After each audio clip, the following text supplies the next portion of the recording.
aku udah kedatangan narasumber yang keren banget, luar biasa spesial nih. Coba namanya Kak Reinhard. Halo Kak Reinhard. Halo guys. Mungkin kalian bisa perkenalan dulu nih ke teman-teman. Oke, jadi nama aku Reinhard Anggia Putra Siagian. Biasa dipanggil Reinhard terserah kalian manggil apa ya. Reinhard pokoknya intinya ya. Intinya Kak Reinhard Iya. gitu ya. Oke, jadi Kak Reinhard ini adalah juara 3 ya Kak ya, AOCL FHK atau Ambassador of Communication and Law ya Kak. Yes. Ih keren banget. Jadi nanti biasanya kalau AOCL itu pesertanya akan disuruh untuk membuat apa sih kayak ide gitu ya Kak, ide atau gagasan gitu. Iya, kita membuat inovasi lebih tepatnya. Nah iya gitu. Nah terus ini tuh aku mau tanya, kenapa sih Kak kok bisa mau ikut AOCL? Motivasinya apa? Terus cara daftarnya tuh gimana? Kalau misalnya nanti ada kan buat 2023 ada kan? Oh iya. Yang angkatan 23 nanti. Ya. Jadi motivasiku sih awalnya memang dari SMA aku suka ngomong ya. Nah, Terus awalnya sih pengen masuk ilmu komunikasi nih, tapi kan kata orang tua mending masuk hukum aja gitu kan, Oh. supaya ada ilmu kayak gitu.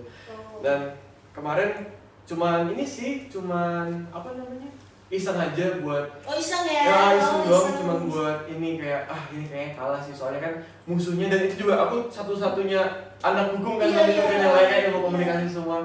Dan cara daftarnya sih aku pas itu di-invite sama sama Kating kan, habis mau ikut nggak Renat, ini ada ada ajang buat jadi brand ambassador gitu. Aku tertarik dong, Iya. jadi yaudah aku pengen ikut aja gitu. Oh tapi mas aku waktu itu di Tanggung itu kayak ada anak-anak yang ngajakin buat ikut AOCL itu ya? Ya nggak sih, kamu diajakin itu atau enggak? Aku enggak, aku masih dari WA. Oh. Di telepon pas itu, mau nggak ikut? Mau gitu. Jadi ya cuma paling cuma pendaftarannya cuma Google Form gitu kan. Yang lain nggak ada, bisa langsung masuk aja ke openingnya AOCL gitu aja sih. Tapi prosesnya panjang ya itu. Panjang sekali ya. Tapi kamu keren sih, karena kamu salah satunya dari ilmu hukum, yang lain kan komunikasi semua. Iya, kan? awalnya tuh aku tuh pesimis banget buat masuk, soalnya tuh ya kan kita kan hukum gitu kan. Jadi kayak kita tuh nggak mendalami ilmu yang untuk berkomunikasi, apalagi public speaking di depan orang-orang Iya, gitu kan. betul. Nah jadi gitu aku pesimis, tapi nggak apa-apa lah kan, emang aku suka ngomong, siapa tahu aku bisa menang gitu Iya. kan. Ternyata ya. Menang juga, keren banget sih, tapi berawal dari iseng. Ya benar dari Bener. iseng, ya benar sekali. Terus kalau misalnya di FHK itu kan kita tahu FHK itu kan sistemnya poin-poinan ya. Ya. Ya aku nggak tahu, mungkin fakultas lain juga ada nih yang poin-poinan. Yang mana nanti kalau misalnya poin-poinan tuh berarti kita harus aktif nih, ikut UKM, kepanitiaan, ormawa. Kak Renat kan sekarang ikut ormawa ya? Iya. Oh, nah itu Bam. kalau dulu tuh gimana sih Kak, menurut Kakak bagaimana caranya membagi waktu nih antara kuliah terus masih ikut kegiatan kayak kegiatan organisasi, terus juga masih harus mempersiapkan buat lomba-lomba. Itu nggak bertabrakan Kak? Gimana sih cara ngaturnya waktu Iya, itu? awalnya bertabrakan sih. Awalnya emang aku buta banget matanya buat kayak ngelihat manajemen buat membagi waktunya kayak gimana. Iya. Tapi memang seiring berjalannya waktu, mungkin ada yang nggak terlalu penting, kita kerjanya nanti dulu. Kita kerjanya lebih penting dulu. Misalnya nanti ada lomba nih, kayak misalnya AOCL ini nih, kan kita kan di tengah-tengah ini kan, abis UAS kalau nggak salah, UAS apa UTS nggak salah pas itu tuh, aku lupa. Kayaknya UTS deh. UTS ya maksudnya. UTS. Nah itu tuh aku tuh membaginya kayak, belajar ini, tunggu dulu nih, ini kayak kurang, ya masih bisa buat ditelaah, misalnya mata kuliahnya. Oke, kita harus fokus dulu kan, pas itu kan awalnya juga kita harus ngebuat karya tulis kan. Oh iya. Nah kita ngebuat karya tulis itu bener-bener banyak cobaan banget sih di situ sih. Nah di situ aku bagi waktunya tuh agak susah pas itu kan. Jadi ya mau nggak mau kita harus kayak bisa manage. Aku tidur nanti mungkin jam 11 jam 12 ya nggak apa-apa lah, nggak masalah buat aku gitu. Yang penting kita selesaiin dulu aja biar lega hatinya kan, buat hari ini kita tuh ada tesnya apa aja. Misalnya kita harus belajar ini dulu, harus ngerjain karya tulisnya kapan, ya gitu sih. Lebih kayak time managementnya tuh kalian tuh harus bisa mengorbankan lah, lebih tepatnya kalian jam tidurnya dikorbankan berapa jam, dikit lah nggak apa-apa lah, mungkin gitu time managementnya. Iya, soalnya aku juga pernah baca nih, katanya orang jenius itu tuh yang tidurnya cuma 3 jam. Berarti kamu jenius nih Kak. Nggak 3 jam lah tidurnya. Soalnya dulu sama nih Kak, aku juga waktu SMP SMA kan pernah nih ya ikut lomba juga bareng sama UTS itu. Anjlok semua. Nggak kayak kamu Kak, kalau kamu kan yang lombanya bagus, UTS-nya bagus, aku nggak, malah jelek semua gitu. Ya mungkin kan karena masih SMP kan masih kayak sih. kurang ya, cara membagi kalau misalnya kita sekarang kan udah kuliah kan kayak time managementnya kita lebih bisa memilih gimana ya. Iya benar sih. Terus kayak kalau tantangan itu ada nggak sih Kak, misal kayak dari orang tua nih mungkin kayak kamu nggak usah ikut ini, mending kamu fokus kuliah dulu. Oh iya, ada nggak? Ada banget. Oh. Dan ini sekarang aku lagi di tengah-tengah itu sebenarnya. Oh iya. Iya. Jadi tantangan ini banyak banget. Contoh konkret aja kemarin pas waktu awal CL itu aku udah bener-bener awalnya itu ini kayak nggak bisa menang sih. Awalnya udah ngomong gitu karena jujur pas kita uji prapublik itu teman-teman pada ngebuat PPT-nya ilmu komunikasi itu kok ada quotes-nya kok.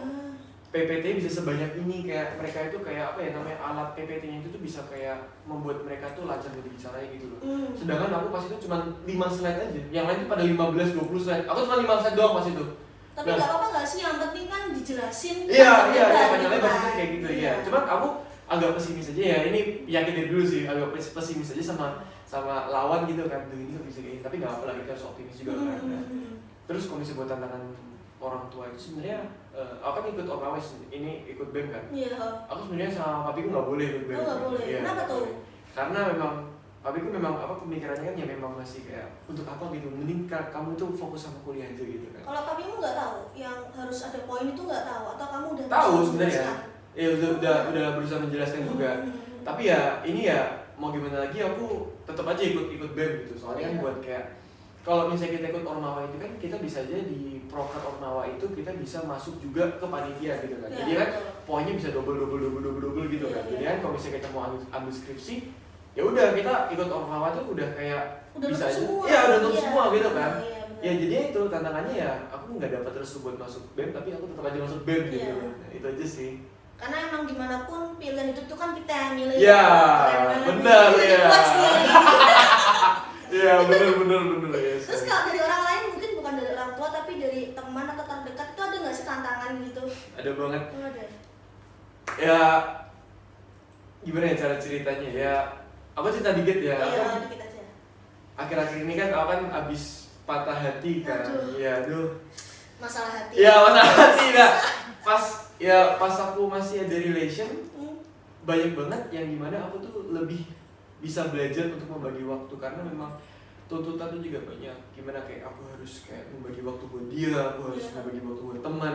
Aku juga ada kuliah juga komisi aku ikut lomba juga gitu kan. Jadinya tuh tantangannya tuh banyak banget. Jadi ya mau gimana pun kita harus sabar gitu loh. Jadi kita nggak bisa memang kita kadang bisa mengalah otak gitu, bisa mengalahkan hati bisa mengalahkan otak. Aduh, ini Ya, quotes lagi nih.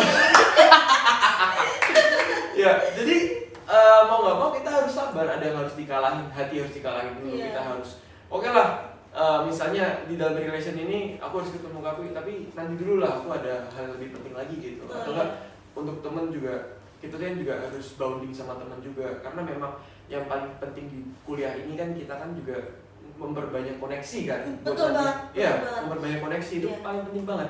Jadi kalau misalnya kita pertemanannya minim banget, untuk apa kita kuliah gitu kan? Jadi homeschooling aja di rumah ya nggak? Benar. Jadi apa ya?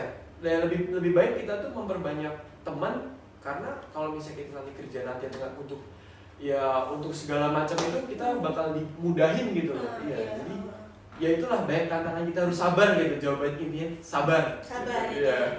Terus kalau misalnya nih, kalau anak muda itu kan biasa, ya tau lah, ini agak ke relationship sedikit ya. Misal kalau anak muda itu kan nggak boleh nih sama pacarnya, nggak boleh terlalu deket sama si ini, nggak boleh gitu kan. Atau kamu jangan ini dong, jangan ikut banyak organisasi, nanti nggak ada waktu buat aku. Itu ada nasihat nggak kira-kira? Biar teman-teman yang nonton ini ke-trigger gitu. Ada banget. Coba Karena kasih nasihat Kak. berdasarkan pengalaman ya, lebih tepatnya ya guys, Iya. berdasarkan pengalaman. Jadi memang aku tuh dulu jujur aja nih ya, no offense kalau misalnya kamu melihat video ini, no offense ya. Jadi kadang aku itu nggak dibolehin untuk apa sih namanya itu, untuk menyibukkan diri. Misalnya kalau misalnya ya memang aku tuh juga dari keluarga kan dijatah untuk bertemu sama sama pasangan itu seminggu sekali aja gitu. Oh gitu. Ya, dan juga ya. Nah, di situ tuh aku juga mulai mikir, gimana ya caranya. Oke lah, nggak apa, kita fokus aja sama apa yang kita mau. Karena apa ya? Karena pemikiranku juga kalau misalnya dia jodoh kamu ya mau gimana pun kamu mau seabai-abai sama dia nanti paling akhir-akhirnya tuh kalian bakal bertemu lagi gitu kan. Kalau iya, misalnya betul. jodoh ya Iya. kan. Nah jadi ya doesn't matter dong kalau misalnya kamu pengen fokus sama tujuanmu kuliah dulu, fokus tujuanmu berbanyak koneksi sama teman-teman itu nggak apa-apa. Jadi kayak apa ya nonsense gitu kalau Iya. misalnya kamu itu hanya mengikuti yang cewek atau nggak cowok kamu itu mau itu nonsense sebenarnya karena ya balik itu tadi kalau misalnya mereka jodohmu ya udah mereka bakal balik ke kamu juga gitu dan kamu bakal balik ke mereka jadi nggak apa-apa kalau misalnya kalian itu fokus sama tujuan gitu. Tuh dengerin ya teman-teman ya nih udah dikasih nih. Barusan Emang orang kalau habis ini tuh jadi bijak banget gitu ya. iya sebenarnya iya bener sih bener. Oke, terus kalau impian terbesar ada nggak sih kayak misalnya, oh aku nanti tuh lulus fakultas hukum tuh pengen jadi ini, atau aku selama ini tuh ikut lomba-lomba itu karena ada relate-nya nih sama impian aku. Oh, Itu iya. ada nggak sih? Ada banget. Apa impian terbesar nih? Cerita lagi itu ya. Iya boleh. Jadi dulu waktu SMA aku itu bener-bener patah banget mau jadi apa, patah banget mau jadi Belum apa. tahu gitu Belum ya. tahu mau jadi Iya. apa. Tapi aku ngobrol di talk sama mami sama papi gitu kan. Aku tuh mulai nemu nih kelebihan itu di berkomunikasi sama orang. Nah, aku ikutlah debat bahasa Inggris, debat bahasa Indonesia, debat apapun itu sampai ke ranah puji Tuhan sampai ke ranah nasional kan. Keren Pas banget. itu, Aduh. ya, tapi pas sekolah bukan pas kuliah. Jadi nggak masuk dong ini ya. Tapi nggak apa-apa. Oh, nggak apa-apa. Oh ya. Kita nggak salah milih Oh langsung iya. gitu. Jadi ini juga masuk ke pertanyaannya Lia yang tadi tentang tuntutan orang tua juga. Iya. Awalnya oke nih aku dapat passion untuk di komunikasi. Kenapa aku nggak masuk ilmu komunikasi aja pas aku kuliah gitu kan? Aku udah ngomong di talk sama papi sama mami juga, Pi gimana kalau misalnya aku ilmu komunikasi aja kan? Aku kan udah ingin masuk ke dalam ilmu komunikasi. Tapi papi ngomong gak usah. Mending kamu ikut hukum aja karena kamu udah ada base komunikasi, kamu belajar teori hukum, kamu bisa implementasikan komunikasimu di dalam hukum itu. Dari situ aku mulai mikir, oh iya benar juga aku bisa masuk hukum, bisa bisa belajar teori banyak teori apa kayak itu pidana, perdata semua macam-macam itu kan. Dan karena kita mempunyai passion berkomunikasi, aku punya impian, aku mau jadi advokat nih. Aku mau jadi advokat, menjadi pengacara nih. Karena advokat itu nomor satu itu adalah komunikasi dengan kliennya ya nggak? Kalau misalnya kliennya bohong, tiba-tiba gimana kita kalau misalnya mau nyelesain masalah kasus itu kan? Kalau misalnya kita mau gimana pun komunikasi nomor satu kan? Nah jadi itu makanya ya impian terbesarku sih bisa melanjutkan akademik misalnya di S2 mana kayak S2 Undip misalnya, kemudian S2 di luar negeri, amin gitu kan ya, gitu untuk bisa pengacara gitu. Jadi impian tertinggiku sih jadi pengacara. Ya. Berarti intinya masuk hukum itu bukan karena semata-mata disuruh ortu ya, tapi Iya. memang ada impian Muncul juga. cita-cita dalam itu. Iya. Bagus sih kalau Awalnya mau jadi MC, mau jadi mau jadi kayak wartawan gitu aja. Tapi masuk hukum, jadi advokat enak juga nih. Jadi ini enak juga nih gitu kan. Jadi ada kita berkomunikasi tapi ada dasarnya teorinya gitu. Iya benar. Jadi iya sih. Karena kalau kita di dalam hukum itu kan kita berbicara teori ya kan. Iya. Jadi kayak sorry to say tapi nggak asal bicara gitu. Yes, benar sekali. Sama tadi nih, katanya Kak Reinhardt itu pernah ikut lomba debat ya, itu ya. Iya. Sebenarnya kalau dilihat dari track recordnya, emang Kak Reinhardt itu udah basicnya emang hukum banget gitu. Karena kalau hukum itu kan suka mendebat-debatkan sesuatu ya.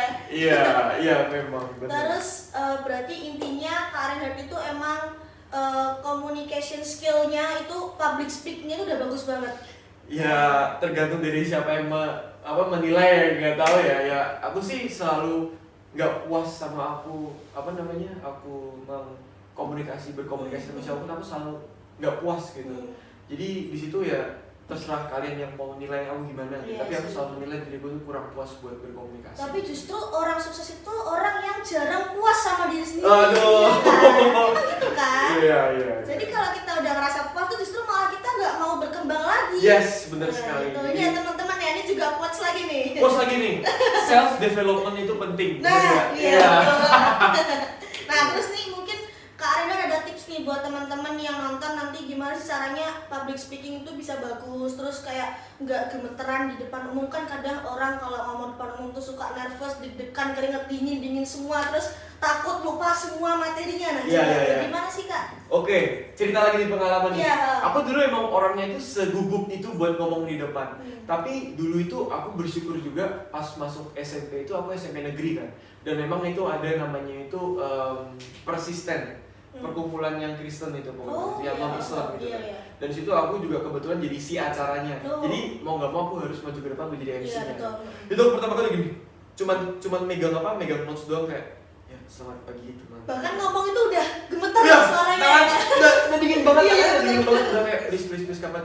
Padahal yang nonton tuh cuma 15 orang, cuma 10 orang gitu loh. Jadi tuh aku tuh kayak bener-bener deg-degan banget pas itu. Tapi nggak apa-apa. Tapi memang kita itu kalau misalnya untuk maju harus menghadapi tantangan terbesar dulu gitu loh. Betul. Jadi kalian kalau misalnya ingin melangkah lebih maju, jadi kalian jangan takut sama singa yang di depan kalian gitu loh. Jadi kayak keluar dari zona nyaman. Yes, mau sebesar apapun tantangan kalian hadapi aja gitu loh. Jadi kan memang bakalan berlalu juga gitu. Even itu kalian kalau misalnya kalah atau kalian kemakan di dalamnya, kalian bisa belajar dari kesalahan gitu kan.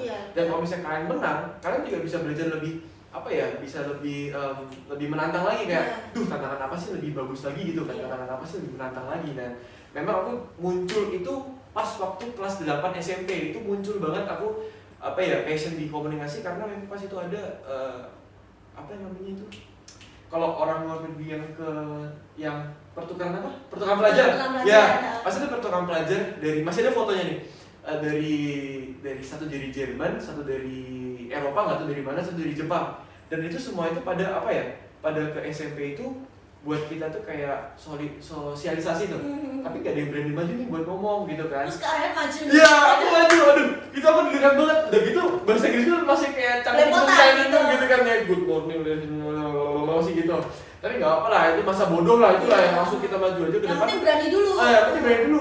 Dan tau gak teman-teman, kalau misalnya kalian berani itu, kalian bisa beradaptasi sama situasi itu. Jadi semua circumstances itu kalian tuh bisa hadapi gitu loh. Walaupun itu situasi yang paling sangat menegangkan sekali, kalian harus dipaksa buat maju ke depan, buat di depan orang-orang tuh, kalian tuh bisa adaptasi di depan gitu loh. Jadi kayak ya memang tipe orang itu beda-beda. Ada yang memang harus menyiapkan dari dahulu kala supaya di hari-hari ini tuh bisa buat bisa buat apa? Siap siap gitu. Ada juga orang yang yang karakternya itu gini doang nggak apalah, ya itu beda tiap orang. Jadi nasihatku sih ya kalian mau nggak mau harus bisa menghadapi apapun di depan kalian, mau semenantang apapun di depan kalian atau mau sekecil apapun tantangan kalian jangan meremehkan dan kalian jangan terlalu ibaratnya kalau misalnya kita tuh pesimis tuh overestimate tantangan itu. Jadi don't underestimate sama don't overestimate, itu aja. Itu juga quotes lagi. Jadi kayak semua yang keluar dari mulutnya kalian tuh quotes. Enggak juga lah. Oke, ini aku mau ngajak balik lagi nih ke AOCL gitu. Dulu itu kan yang namanya AOCL tuh pasti ada presentasi ya kan? Apa namanya Kak? Uji publik ya? Ada uji prapublik sama uji publik. Nah, itu di depannya juri juri dosen ya? Yang publik depan dosen. Nah, itu mungkin Kak Arenda bisa cerita sedikit nih apa sih yang dipresentasikan. Kan kita tuh tahu Kak Arenda itu juara 3, tapi kan kita belum tahu apa yang Kak Arenda itu inovasikan, presentasikan waktu itu. Bisa lah cerita dikit. Jadi ini sebenarnya aku membuat bener-bener yang menurutku berbeda dari yang lain banget, karena memang aku juga pas itu masuk, ya tadi aku ngomong aku anak hukum sendiri kan. Nah, jadi aku pas itu inovasinya sama judulnya tuh bener-bener beda banget, bener-bener sebeda itu. Jadi judulku itu kalau nggak salah itu UKM sebagai tempat pengembangan soft skill mahasiswa. Nah, tetapi inovasiku tuh bukan itu. Inovasiku itu untuk mempromosikan Unika, lebih tepatnya FHK di luar sana, di SMA sana yang masih siswa itu masih buta, masih bingung mau kuliah di mana. Bagus. Karena aku itu mikirnya AOCL, Ambassador of Communication and Law, Ambassador. Berarti kita kan lebih ke mempromosikan dan mengajak orang di luar sana. Betul. Bukan untuk mengajak orang di dalam sini gitu. Iya. Jadi kayak biasa aja kalau misalnya kita tuh ngajak orang dalam sini gitu. Jadi aku tuh ingin pemikirannya keluar sana untuk mengajak orang-orang di luar sana tuh supaya ini loh, FHK itu nggak cuman kayak ngomongin ilmu komunikasi sama ilmu hukum doang. Kita tuh punya banyak prestasi juga di dalam UKM gitu loh. Iya, Karena bagaimanapun juga soft skill itu yang paling penting daripada hard skill gitu. Karena Iya, memang betul sih. setinggi-tingginya hard skill kita belajar paling banyak-banyak, tapi kalau misalnya kita nggak punya soft skill di dalam bidang itu, buat apa kita jadi di dalam bidang itu? Iya, benar. Ya misalnya Lia mau jadi pengacara nih, hard skillnya bagus banget buat belajar teori untuk apa, kayak teori untuk menenggelamkan, untuk memonetisi, untuk macam-macam. Tapi kalau misalnya nggak punya soft skill untuk berkomunikasi di depan kan buat apa gitu? Iya, kan? sama aja bohong kan? Sama aja bohong. Jadi di situ aku tuh ingin mengajak teman-teman yang nonton gitu, apa ya, harus bisa soft skill gitu loh. Soft skill tuh yang paling penting daripada hard skill gitu loh. Jadi memang pas aku presentasi gitu kan, yang paling, ya aku spill aja nama jurinya, boleh nggak sih spill di sini? Iya, boleh. Mungkin inisial aja mungkin ya. Oh, inisial aja ya. Inisial deh. Yang pertama itu ada inisial J. Aduh. Yang kedua itu ada inisial M, yang ketiga itu inisial G. Nah, juri yang inisial M ini memang mengharuskan kita itu menjawab dengan bahasa Inggris. Oh. Ya, dan yang paling complicated ini di inisial G. Karena memang judul sama inovasi gue beda nih. Terus aku masih ingat banget pertanyaannya itu. Saya tidak menemukan korelasi antara judul Anda dengan inovasi yang Anda terapkan di FHK ini. Bagaimana Anda bisa mengimplementasikan semua itu? Karena saya saya sendiri juga tidak melihat kemajuan development dari karya tulis Anda gitu. Udah berpikir sih maksudnya sih, gimana? Aku ngomong gini. Aku mikir dulu, tapi mikirnya itu sambil ngomong gini. Oke, Pak, terima kasih atas pertanyaannya. Pertanyaannya sangat menarik sekali bagi saya untuk menjawab gitu. Jadi ya, pokoknya aku giring aja. Memang judulku ini untuk mengkoherenkan bahwa mahasiswa ini setuju UKM itu menjadi tempat perkembangan soft skill mereka gitu loh. Dan dari situ setelah setuju ini aku bakal keluar sana untuk mempromosikan Unika, dan lebih tepatnya FHK itu bahwa bagi mereka yang mungkin nggak mempunyai skill atau mempunyai skill tetapi nggak tahu mau lanjut di mana, atau mereka yang takut, aku takut masuk hukum, takut masuk ilmu komunikasi, itu nggak usah takut gitu loh. Kita tuh nggak cuma hukum sama komunikasi doang. Baik lagi deh yang tadi aku ngomongin, kita tuh punya UKM, kita tuh punya punya bakat di luar akademik gitu loh. Jadi ya itu, aku ngomongin itu sih. Iya, jadi FHK tuh sekeren itu ya. Iya. Nah, sama nih yang ini terakhir nih, wah. Oke. Ini nggak terasa ya udah terakhir ya. Iya. Emang kalau ngobrol tuh Iya. nggak terasa. ya. Oh iya, udah segini. Jadi nih yang terakhir nih, mungkin Kak Arya ada pesan buat teman-teman yang nonton tentang pentingnya menjadi berprestasi, pentingnya menjadi aktif dalam semua kegiatan organisasi, dan tidak hanya menjadi mahasiswa kupu-kupu, kuliah pulang. Oh iya. Ada nggak sih kayak motivasi atau quotes mungkin, atau wejangan buat teman-teman yang nonton nih? Oke. Kita semua ini kan memang bekerja untuk kebutuhan kan, untuk kebutuhan ya. Dalam banget ya. Kebutuhan itu emang duit kan, semua kebutuhan pasti karena duit. Betul. Kalian itu jangan yang namanya itu bekerja untuk mencari duit gitu. Ketika kalian itu bisa menjadi nilai di tengah masyarakat, kalian itu bisa menjadi nilai di tengah lingkungan, mungkin di tengah keluarga, di tengah lingkungan kalian, mungkin misalnya Lia nanti kerja jadi apapun itu, misalnya di dalam firma, Lia bisa menjadi nilai dalam firma, mau nggak mau pasti duit itu yang ikut kalian semua gitu loh. Jadi kalian tuh udahlah, nggak usah capek-capek nyari duit gitu loh. Kalian capek-capeklah mencari tujuan kalian itu di mana, dan di situ pasti Tuhan selalu menempatkan kalian itu di mana gitu. Waduh. Jawaban Tuhan itu selalu.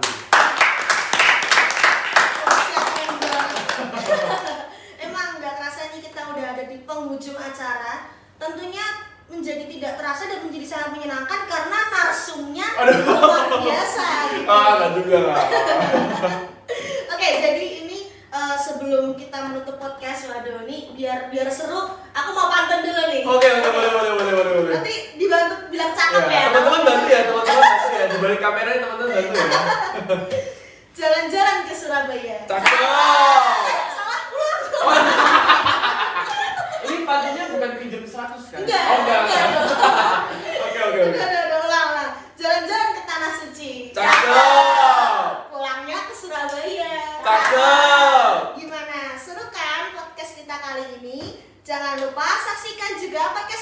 ya tahap selanjutnya.